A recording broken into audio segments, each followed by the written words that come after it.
नमस्कार मित्रों, आपका स्वागत है प्योर पॉलिटिक्स विशुद्ध राजनीति द नेशनलिस्ट व्यू के इस सेगमेंट में हर हफ्ते हम एक विषय लेते हैं जो राजनीतिक दृष्टि से समसामयिक है और उस पर थोड़ी सी चर्चा करते हैं एक एक्सपर्ट के साथ। आज हमारे साथ जयंत भट्टाचार्य हैं। जयंत जी नमस्कार और आपका स्वागत है। बहुत बहुत धन्यवाद, आपने अपने व्यस्त कार्यक्रम में से इस कार्यक्रम के लिए समय निकाला।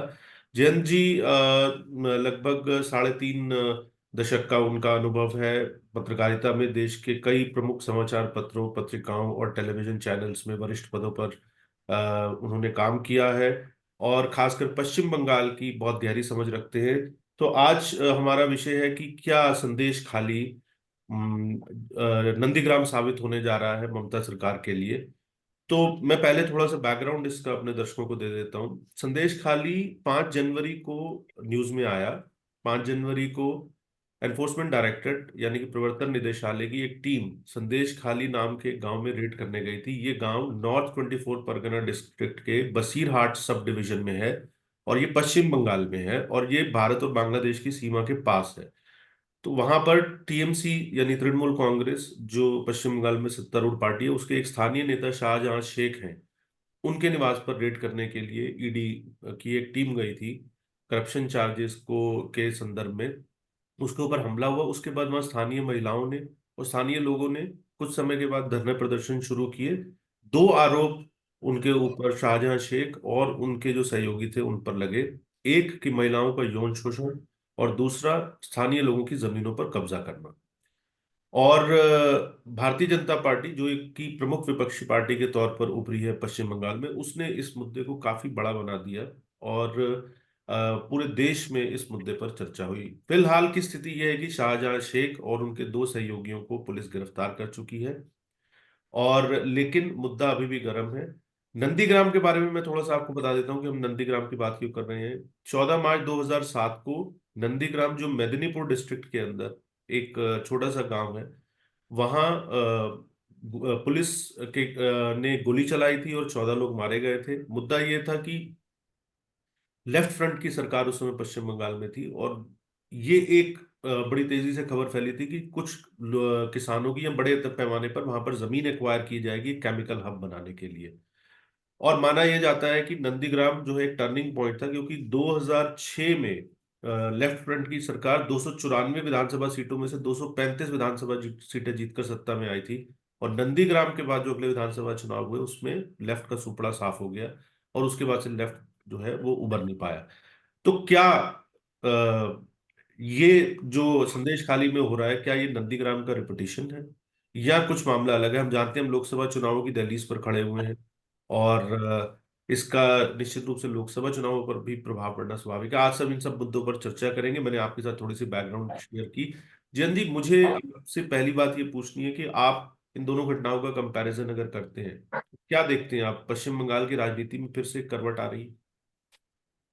जी अरुण जी, सबसे पहले थैंक यू कि आपने इस पर चर्चा के लिए मुझे बुलाया, और दूसरा है कि मेरे को इतना हाई पेडेस्टल पर चढ़ाया, शायद उस लायक मैं हूँ नहीं।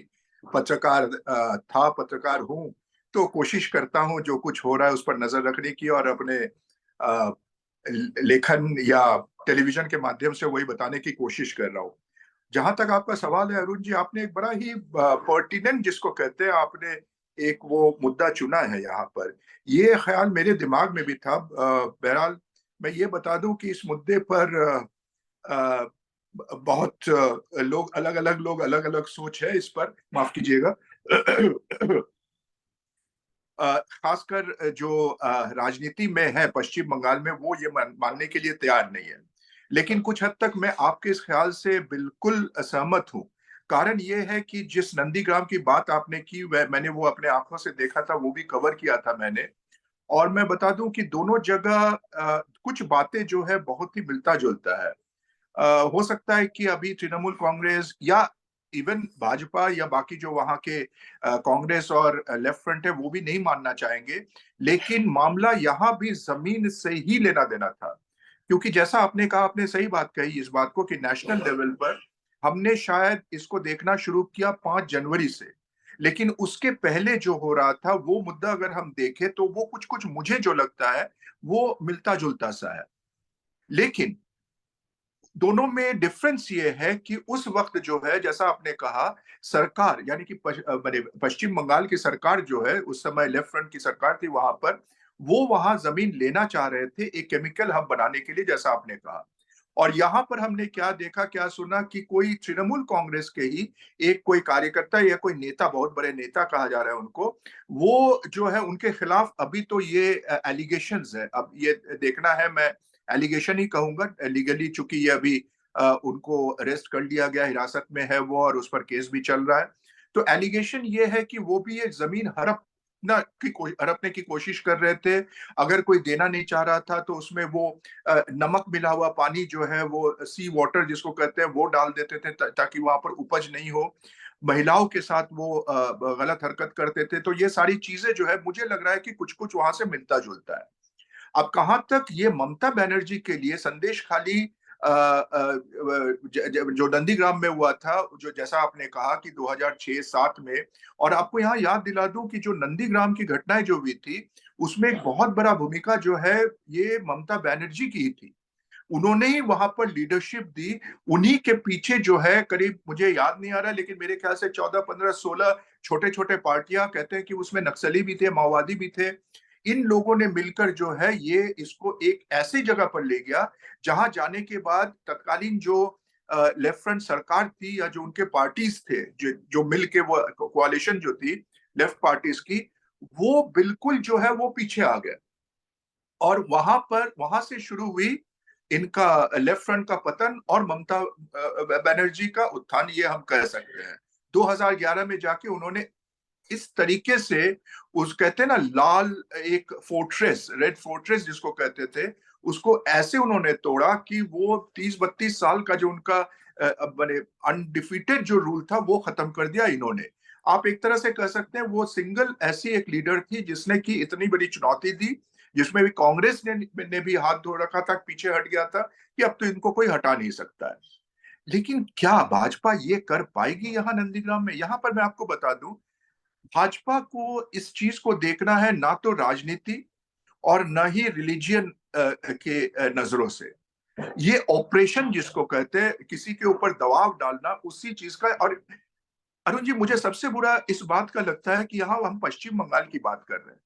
ये वही भूमि है, ये वही जगह है जहां पर कि इंडिपेंडेंस के आसपास, थोड़ा उससे पहले शुरू हो गया था तेभागा आंदोलन जिसको कहते हैं, जहां पर कि वो किसान अपने जो काम करते थे लैंड ओनर्स के जमीन पर, जो वहां के ओनर्स होते थे, लैंड ओनर, तो उन्होंने कहा कि आप जो बंटवारा करते हो हमारे साथ, तो 2/3 हमारे पास आना, चूंकि हम पसीना बहा रहे हैं, हम यहाँ काम कर रहे हैं, जमीन आपका है, हम एक तरह से आपके जमीन में फसल जो हम लोग यहाँ उपज कर रहे हैं, वो हमारा भी उसमें हक होना चाहिए। उसके बाद सबसे पहले 50 के आसपास जो है, ये एक 1950 के आसपास जो है, ये बाकायदा वहां पर लॉ बना, कानून बनाया गया पश्चिम बंगाल में। उसके बाद जो है वहां पर जिसको कहते हैं लैंड रिफॉर्म्स, वो हुआ। अगर आप देखें हिस्ट्री को, तो पश्चिम बंगाल में सबसे पहले लैंड रिफॉर्म्स हुआ। वहां सबसे पहले जो है किसानों ने एक इतनी बड़ी भूमिका अदा की कि पूरा जो है वहां एक लॉ बनाना पड़ा, एक रूल आया। लेकिन उसी जगह, वहीं पर आप देखिए, वहीं पर पहले भी कुछ कुछ खबर आती रही है, यही कि जिसको वो लैंड ग्रैबिंग जिसको कहते हैं, लैंड माफिया जिसको कहते हैं। लेकिन इतनी बड़ी खबर जो कि आप देखिए नंदीग्राम, सिंगूर, उसके बाद आज के दिनों में संदेश खाली, ये होता ही जा रहा है। अगर ये आगे नहीं आता, एक तरह से अगर देखा जाए, ये 5 जनवरी से लेकर बाकी 55 दिनों की जो ये नाटक जिसको मैं कहता हूं, ये अगर ना होता तो शायद हम लोग कभी देखते भी नहीं संदेश खाली की तरफ कि वहां क्या रहा। ऐसे बहुत सारे और भी जगह है, मैं अभी आपको कह सकता हूं कि ऐसे और भी जगह है जहां की खबरें शायद उठ के अभी आएगी, क्योंकि आज के दिन में जो ऑपोजिशन, स्ट्रॉन्ग ऑपोजिशन अगर हो कहीं पर, और अगर ये सोशल मीडिया अपना काम करे, तो ये सारी चीजें बाहर आ जाती। बहरहाल, आप जो बात पूछ रहे हैं, तो मेरा यही कहना है कि अगर भारतीय जनता पार्टी इस मुद्दे को लेकर उसी तरह से लड़े जो कि जैसे कि उस समय लड़ाई हुई थी, यानी कि जो वहां के जो किसान हैं, वहां के जो साधारण लोग हैं, गांव के लोग हैं, उनकी हक की बात करे, उनको क्या चाहिए उसको लेकर बात करे, तो फिर शायद हो सकता है कि इसमें से कुछ उभर के आए, न कि इसको एक राजनीतिक दृष्टि से या रिलीजियन की चश्मों से इसको ना देखकर, अगर वो साधारण जो लोग हैं, जो गांव वाले हैं, उनके साथ खड़े हो तो पता नहीं, कुछ भी हो सकता है। जन जी, एक चीज ये बताइए, आपने बहुत एक अच्छी बात कही, बहुत ही सटीक बात कही कि ममता बनर्जी ने नंदीग्राम के बाद एक लीडरशिप का रोल अख्तियार किया, एक लीड किया उसको। और ममता बनर्जी का एक इतिहास रहा है, उनका लंबा संघर्ष का इतिहास रहा वहां पर। तो उनका एक कद था, उनका एक स्टेचर था। बीजेपी के पास आपको लगता है कि कोई ऐसा लीडर है, या कोई ऐसा लीडर इमर्ज हो सकता है, या ये बीजेपी का एक प्रोबेबली वीकर पॉइंट है कि बीजेपी के पास ऐसा कोई टॉवरिंग लीडर नहीं है? तो इसको आप किस नजरिए से देखते हैं? अगर अभी की अगर आप बात करें तो हाँ, आपने एक बहुत ही अनदर पर्टिनेंट क्वेश्चन मैं कहूंगा इसको, इसकी भी बात हो रही है कि अभी भारतीय जनता पार्टी के पास पश्चिम बंगाल में कोई ऐसा नेता उभर के सामने नहीं आया है जो कि as a personality Mamata Banerjee को चैलेंज कर सके। तो बहुत सारे लोग जो बहुत सारे नाम ले रहे हैं, बल्कि एक बहुत ही सीनियर वहां के नेता रह चुके हैं, अभी वो थोड़ा सा वो बिहाइंड द सीन्स है। उनका ये कहना है कि वहां जो है चार हमारे पास बड़े बड़े हस्ती नेता वहां के, वो चार अलग अलग दिशा में चल रहे हैं फिलहाल, जिसके कारण जो है भाजपा में जैसे अभी कुछ दिनों पहले मैं गया था वहां कुछ पार्लियामेंट्री कॉन्स्टिट्युएंसी, जस्ट एक इलेक्शन आने से पहले अभी क्या माहौल है ये देखने के लिए। मैंने खुद वहां पर देखा कि वहां जो है जो कार्यकर्ता है, खासकर जो लोअर लेवल के हैं, वो इसी बात को कह रहे हैं कि काश बीजेपी का हमारे कार्यकर्ता, पास। बीजेपी का जी, कार्यकर्ता, बीजेपी के बीजेपी कार्यकर्ता। के, जी जी, भारतीय जनता पार्टी के जो लोअर लेवल या सेकंड रंग वाले जो कार्यकर्ता हैं, उन लोग के मन में एक वो है कि काश हमारे पास कोई ऐसा नेता हो जो कि अभी एक फोर्सफुल एक लीडरशिप दे पाए। उनके पास आइडियाज बहुत सारे हैं, बहुत कुछ वो करना चाह रहे हैं, लेकिन अभी वो रेस्पॉन्सिबिलिटी लेकर, जैसे बाकी कुछ कुछ राज्य में हो रहा है, वो रेस्पॉन्सिबिलिटी के साथ कोई उभर के नहीं आ पा रहा है। लेकिन यहां पर मैं एक बात कह दूं अरुण जी, किसी को पता नहीं था कि ममता बनर्जी इतना बड़ा काम कर देगी। तो पता नहीं, शायद भाजपा के अंदर भी कोई ऐसा नेता हो जो कि बाद में उभर के आए। अभी जैसे शुभेंदु अधिकारी की नाम आपने सुनी होगी, वो सबसे पहले जो है, आपको बता दूं नंदीग्राम में जो ममता बनर्जी जो इतनी उभर के आई, एक बड़े फिर जाके जीत गई वहां, वहां के विधानसभा इलेक्शन, उसके पीछे ये शुभेंदु अधिकारी का बहुत बड़ा हाथ रहा। उन्होंने वहां पर, चूंकि उस इलाके में वो वो काम भी टीएमसी में करते थे, थे। शुभेंदु जी अधिकारी। जी जी जी। और फिर तो इसी, भाजपा में आए। बिल्कुल बिल्कुल। और अभी अगर आप देखें पिछले चुनाव में, वो he became a giant killer जिसको कहते हैं, क्योंकि उनको चैलेंज करने के लिए उन्हीं के कॉन्स्टिट्युएंसी से ममता बनर्जी लड़के हार गई, और उनको फिर वापस अपने ही कॉन्स्टिट्युएंसी में वापस आना आना पड़ा ताकि वो वहां मुख्यमंत्री रह सके। लेकिन उनके साथ वही है कि वो कोशिश ये कर रहे हैं कि ममता बनर्जी के ही कदमों पे चलने का। जैसे एक आपको उदाहरण दूं, जब नंदीग्राम हुआ था घटना, मैं क्योंकि उस समय कवर कर रहा था, तो शाम होते होते निकल पड़ी ममता बनर्जी नंदीग्राम की ओर। तो वहां ये लेफ्ट फ्रंट वालों ने उनको बीच में रोक दिया, हाईवे पर ही। ममता बनर्जी वहां से हिली नहीं, वो वहीं बैठी रही। फिर इवन अपना वो गाड़ी का दरवाजा खोलकर बाहर भी निकली। और जबकि ये चिल्ला रहे हैं, माने ऐसी बातें, वो लेफ्ट फ्रंट के जो कार्डर्स थे ऐसी बातें कर रहे हैं जो कि मैं आपको, मतलब हम दिखा नहीं सकते इवन ऑन वीडियो। तो उस समय लेकिन ममता बनर्जी कोर्ट नहीं गई, वो जो है उसमें लगी रही कि मैं जाऊंगी, नहीं जा पाई, क्योंकि पूरा वो घेर रखा था उस समय, वर्चस्व भी हुआ करता था लेफ्ट फ्रंट का, सारे कार्यकर्ता उतर पड़े थे रोड पर, वो जा नहीं पाई। बहरहाल वो उभर के आई कि देखो ये ऐसी नेता है जो कि वहां जाने के लिए कोशिश तो की, जा नहीं पाई। शुभेंदु ने वहां पर क्या किया, वो उन्होंने जाकर, उन्होंने सही काम किया, मैं नहीं कर रहा हूं कि कोई गलत काम किया, वो उन्होंने लीगल रास्ते से वहां गया, क्योंकि वो गए कोर्ट के पास, कोर्ट का दरवाजा खटखटाया, कोर्ट ने कहा आप उसको रोक नहीं सकते, फिर वो गए वहां पर।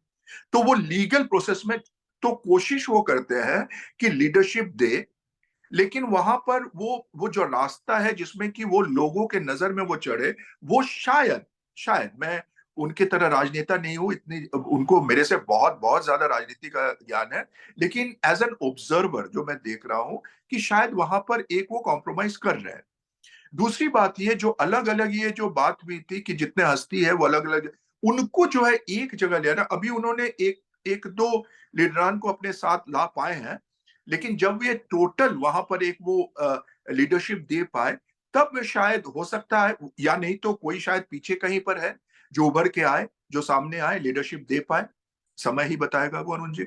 और इस पूरे मसले में लेफ्ट के पास एक अच्छा मौका था to get back on Mamata Banerjee, क्योंकि जो नंदीग्राम में जिस तरीके से टर्निंग पॉइंट हुआ, तो अब वहां पर कुल मिलाकर हम देखते हैं चार प्रमुख राजनीतिक दल हैं। टीएमसी है उसके, और बीजेपी, उसके विषय में हमने चर्चा कर ली। लेफ्ट का जो है इस मामले को लेकर क्या रुख है, और क्या लेफ्ट जो है वो इस मुहिम में शामिल हो सकता है, या लेफ्ट, कांग्रेस और बीजेपी क्या संदेश खाली को लेकर एक साथ आ सकते हैं? और तो लेफ्ट और कांग्रेस, जो है कांग्रेस की, तो मुझे लगता है कि बड़ी अजीब सी परिस्थिति है, क्योंकि टीएमसी इंडिया अलायंस में भी है। तो और इधर जो है क्या कहते हैं, वेस्ट बंगाल के अंदर उन्होंने ये भी कह दिया कि हम जो है वो कांग्रेस के साथ जो है चुनाव नहीं लड़ेंगे। तो ग्राउंड लेवल पर एक तो लेफ्ट का कितना भी बचा है काडर, क्या वाकई left is still a force to reckon with there? Congress का कितना बचा है?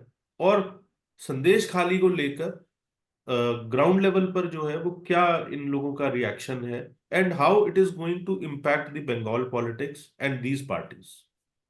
जी, पहले मैं कांग्रेस की बात करूं तो अगर आप देखें तो 77 में लेफ्ट फ्रंट सरकार बनने के बाद से लेकर 32 साल में बिल्कुल सफाया हो गया। और वहां के नेता जो थे, मैं नाम नहीं ले रहा हूं, लेकिन जो बड़े बड़े खासकर नेता थे ममता बनर्जी ने जब छोड़ दी कांग्रेस, जब तक ममता बनर्जी उसके पहले कांग्रेस की में मैं थी। बात करूं, हाँ ममता जी। छोड़ने से पहले की अच्छा, बात उससे मैं पहले करूं। ही जी। जी जी। उसके पहले अगर देखें तो बड़े बड़े दिग्गज नेता लोग थे, लेकिन दिक्कत उनके साथ ये थी कि वो ज्यादा समय या उनका ज्यादा इंटरेस्ट होता था नेशनल पॉलिटिक्स में। वो जो है जब लेफ्ट फ्रंट सरकार बनी तो उसके बाद से वो वहां पर उतना ज्यादा काम ना कर पाए। अब पता नहीं उनके साथ कोई दिक्कत रही होगी, हाथ बंधा होगा, मुझे नहीं पता है वो, उस पर कोई चर्चा वैसे मैंने ओपनली तो हो नहीं सकता कि उनके क्या पर्सनल रिलेशन है या पर्सनल कोई रीजन है। और जो वहां के जो लोकल लीडरान थे, उनका ये कहना था ये तो सुनते ही नहीं है हमारी बात, ये तो कुछ करते ही नहीं है, ये तो खुद ही व्यस्त है अपने ही काम लेकर। तो ये सारी चीजें होते होते क्या हुआ, वहां एक डिमोरलाइजेशन शुरू हुआ। और धीरे धीरे जो है उसका एक रूप जो है वो हमने देखा ममता बनर्जी। जब तक राजीव गांधी थे तब तक ममता बनर्जी कांग्रेस छोड़ी नहीं। लेकिन उसके बाद इंदिरा, इनफैक्ट जिस दिन इंदिरा गांधी की हत्या हुई उस दिन राजीव वही थे और ममता बनर्जी उनको छोड़ने आई थी एयरपोर्ट। तो ये सारी चीजें जो है वो अपने एक म्यूचुअल जो एक अंडरस्टैंडिंग, म्यूचुअल रिलेशन जो है उसके बेसिस पर वो लीड कर रही थी। बहुत बड़ी वो यूथ कांग्रेस की लीडर भी थी वहां पर। लेकिन धीरे धीरे उन्होंने देखा कि कांग्रेस का हाथ पकड़ के वो ये लेफ्ट फ्रंट को वहां से नहीं हटा सकती है। रातों रात उन्होंने मुकुल रॉय को खास बने, उनके एक समय लेफ्टिनेंट हुआ करते थे वो, बाद में वो रेल मंत्री भी बने थे ममता जब मुख्यमंत्री बन के चली गई बंगाल। उनके हाथों उन्होंने पूरा कॉन्स्टिट्यूशन नए पार्टी का बनाकर उन्होंने इलेक्शन कमीशन में जमा की। और अगले दिन जो है शुरू हुआ तृणमूल कांग्रेस। जब से तृणमूल कांग्रेस शुरू हुआ, जैसे आज भारतीय जनता पार्टी के बारे में कहा जा रहा है पश्चिम बंगाल को कि ये आने के बाद बाकी दलों को तोड़कर जो है वो अपना एक पार्टी बनाने की कोशिश कर रहे हैं। तृणमूल कांग्रेस भी आपको बता दूं अरुण जी वैसे ही बनी थी। कांग्रेस के लोग छोड़ के यहाँ पर आए थे, कुछ कुछ दूसरे जैसे कुछ जो लोग डिसग्रंटल्ड एलिमेंट्स करते हैं वो वामपंथी भी थे उसमें, बहुत कम, ज्यादातर कांग्रेस से ही थे। तो इस तरह के बाकी पार्टियों से आकर वो ममता बनर्जी का दामन थामा और वहां से शुरू हुआ तृणमूल कांग्रेस। और फिर हमने देखा 2011 में जाकर जो है उन्होंने बिल्कुल ध्वस्त कर दिया लेफ्ट फ्रंट सरकार को। और लेफ्ट फ्रंट भी जो है कांग्रेस के बाद वहां से, अब क्या हुआ, तृणमूल ने ठीक वही एक और बड़ी क्या कहेंगे उसको, एक सैड सी बात है तो ये ऑपरेशन जो है ना, वहां पर जो दबाव जो डाला जाता है, अनफॉर्चुनेटली ये सरकार में बैठी हुई जो पार्टी होती है, चाहे वो कोई भी हो, उनका भी थोड़ा बहुत उसमें रहता है कि ताकि जो है अपना वो सरकार चला पाए। मतलब हम कह सकते थोड़ा हैं पश्चिम बंगाल की राजनीति का चरित्र हो गया है ये ये तरीके से। हो गया, और मेरे ख्याल से वहां, अब तो वहां सिर्फ नहीं, बाकी भी अगर जगह देखे तो वहां भी थोड़ा बहुत हो गया है, क्योंकि इतने सारे पार्टियां, खासकर जो रीजनल पार्टीज होती है, वो हमेशा कोशिश करता है अपना दबदबा कायम रखने का, क्योंकि वो रीजनल के बाहर उनका उतना ज्यादा जो है रिकॉग्निशन नहीं मिलता है। तो बहरहाल कहने का मतलब ये है कि वो चीज जो है वो भी थोड़ा बहुत चलता रहा है। पहले शायद वो थोड़ा एक एक जगह जाके वो रुक जाती थी, उसके आगे नहीं जाता था, सोशल मीडिया उतना नहीं हुआ करता, तो आज के दिन में ये सारी चीजें बाहर आ जाती है। तो ये चीज जो है, अब कांग्रेस खत्म। इसके बाद अगर आप देखें, जैसे जैसे ये लेफ्ट फ्रंट खत्म हो रहा था पॉलिटिकली, वो कहते हैं ना राजधानी जो होता है, वहां से जो है ये ममता बनर्जी का जो है एक वो चेहरा, वो पर्सनैलिटी, वो जो है पूरा राज्य को जो है वो एक पॉलिटिकली चेंज करने लगा। लेकिन फिर भी कुछ कुछ चीजें जो है जिस पर उन्होंने नजर नहीं दे पाई, वो क्या है कि अगर आप देखें जो बंगाल का जो अ, पश्चिम और उत्तर वाला जो पार्ट है, वहां पर बहुत सारी ऐसी जगह है जहां पर कि ट्राइबल है। और अगर आप नॉर्थ की तरफ जाए तो वहां पर जो है दार्जिलिंग देखिए, इधर में अगर आप कूच बिहार देखिए, ऐसे कुछ जगहों में जो वो एक अलग एक राज्य बनाने का वो एक डिमांड बहुत दिन से चल रहा है। इसलिए हमेशा देखिएगा यहाँ के, जैसे खासकर दार्जिलिंग, ये हमेशा जो राज्य सरकार में जो भी पार्टी होती है ना, उसके खिलाफ वो वोट डालते हैं। हमेशा रिप्रेजेंटेशन रहा है या तो इंडिपेंडेंट या नहीं तो कोई ऑपोजिशन पार्टी की। तो इन जगहों में ना आरएसएस के जो कार्यकर्ता थे, उन्होंने बहुत काम किया, खासकर ट्राइबल के बीच में। मैंने इतना वो डेडिकेटेड और इतना वो समय लगाकर, इतना वो पूरा मतलब डेडिकेशन के साथ वहां काम करते थे कि आपको ताज्जुब होगा। वहां जो पश्चिम बंगाल के इन क्षेत्रों में, खासकर जो वेस्टर्न पार्ट है, जो कि बिहार झारखंड वगैरह से सटा हुआ जो इलाका, थोड़ा बहुत उड़ीसा भी आ जाता है, जो लोग की टोटल वेजिटेरियन हुआ करते थे, वो मछली खाने लगे।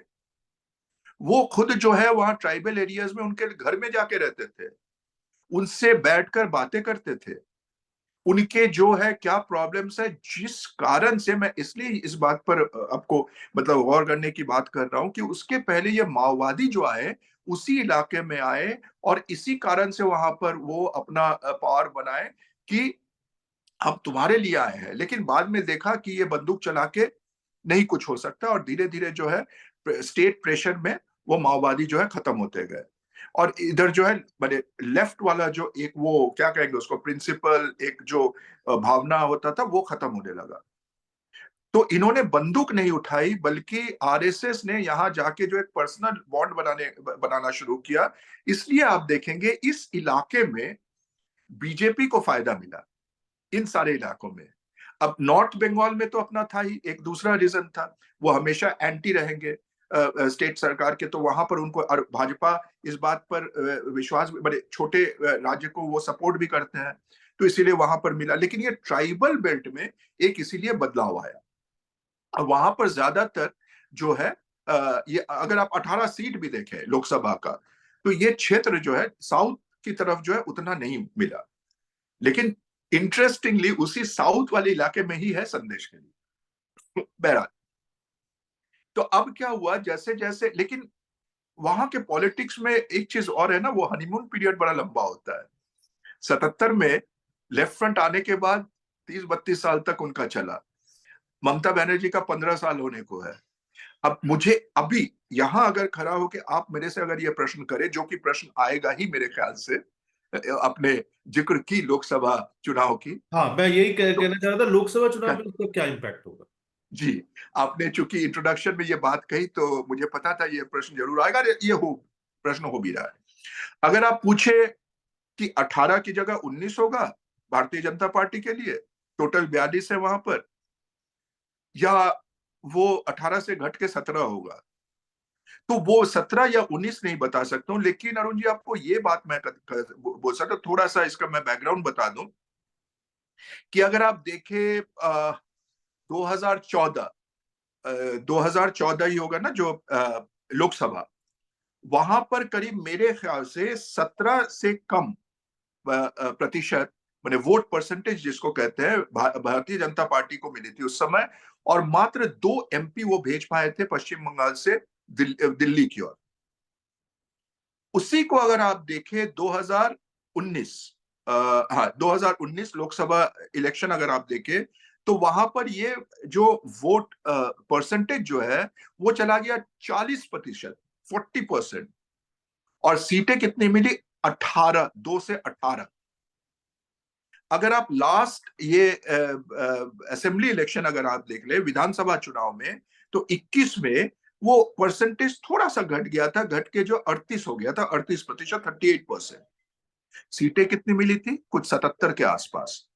294 वहां विधानसभा ये है सीट है, उसमें से 77, यानी कि क्योंकि कांग्रेस, वामपंथी सारे बिल्कुल साफ। एकमात्र सीट मिला था विधानसभा में इनके ही, ये लेफ्ट फ्रंट और कांग्रेस जिनके साथ एक नई पार्टी बनी थी, वो ऑर्गेनाइजेशन का नाम है ISF, लेकिन वो मुझे याद नहीं आ रहा उस राजनीतिक पार्टी का क्या नाम दिया था उन्होंने।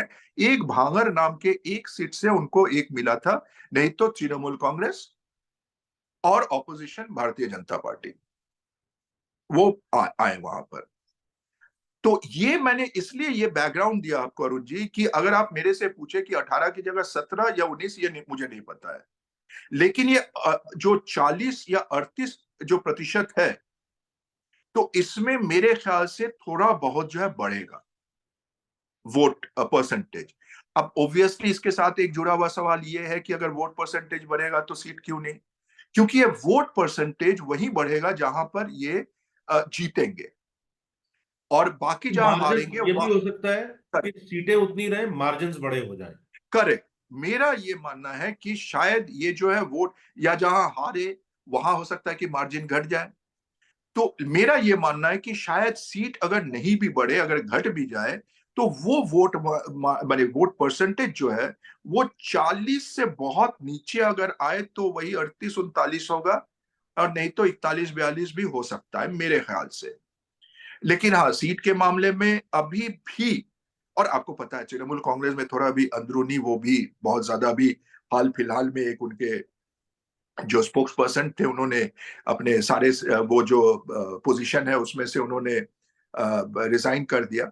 खैर बहुत सारा नाटक वहां पर चल रहा है, कुछ लोग कहते हैं कि वो लीडरशिप के लिए एक टसल चल रहा है जो कि सत्ता समाजवादी के पार्टी में। सत्ता के गलियारों में अक्सर इस तरीके की जो है वो जिसको बोलते हैं अंतःपुर में कई तरीके की जो है ना दुर्भी संधियां चलती रहती हैं। तो जी। मैं एक चीज आपसे ये जानना चाह रहा था कि कल चलते चलते आखिरी प्रश्न आपसे पूछूंगा कि बीजेपी की लिस्ट आ गई है पहले कैंडिडेट्स की। पश्चिम बंगाल के भी कुछ कैंडिडेट्स उन्होंने अनाउंस किए हैं। तो अभी हमने बात की कि बीजेपी एक अपवर्ड मोमेंटम में है, अब वो सीटों में ट्रांसलेट होगा कि नहीं होगा, लेकिन कैंडिडेट सिलेक्शन जो है वो भी बड़ा इंपॉर्टेंट है। तो आप अभी तक जो कैंडिडेट्स की लिस्ट आई है, तो उसको आप मोटा मोटा तौर पे आपको क्या लगता है कि बीजेपी का कैंडिडेट सिलेक्शन ठीक है या इससे बेहतर हो सकता था, या कुछ नया बीजेपी करने की कोशिश कर रही है? So how do you see this, मतलब आप कैसे देखते हैं इसको? देखिए अरुण जी, एक बहुत ही मतलब वो ओपन सी बात है, ये वहां के कैंडिडेट भी मानेंगे या जो कार्यकर्ता है वो भी मानेंगे। आज के दिन में मोदी जी का चेहरा, मोदी जी का काम को ही लेकर, अ, वो चाहे वो विधानसभा हो चाहे वो लोकसभा हो, उसमें वो ये कॉन्टेस्ट होता है, ये मेरे ख्याल से सबको ही मानेंगे। जो लोकल लेवल में अगर कॉन्टेस्ट हो, तो अगर चेहरे की बात हम करें, तो मेरे ख्याल से वो पहले जो होता था ना, मुश्किल से एक या दो भारतीय जनता पार्टी को शायद मिले, या हो सकता है 3-4 मिले अगर कहीं पर वो और ज्यादा अधिक जैसे एक वहां के एक बहुत बड़े नेता है, आज भी वो एक्टिव है, दिलीप घोष।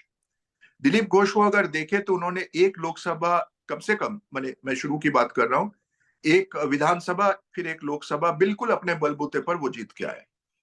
आज के दिन में लेकिन उनके साथ एक बहुत बड़ा एडवांटेज है, वो है नरेंद्र मोदी का नाम। तो उस चीज में उनको पहले ही जो है एक एडवांटेज मिल जाता है।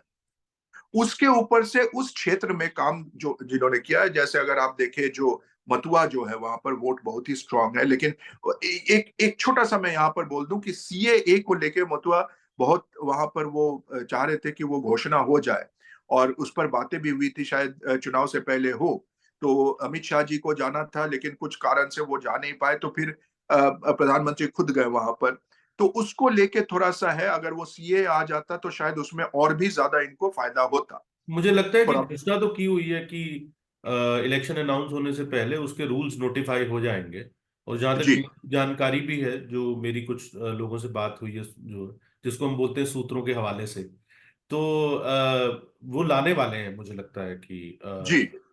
हाँ, उसके लिए वहां पर बात जो मैंने मथुरा की बात इसलिए कही कि वो जो है उनका अपना भी एक ऐसे लीडर्स के जो है अपना एक बहुत बड़ा वहां पर होल्ड रहता है।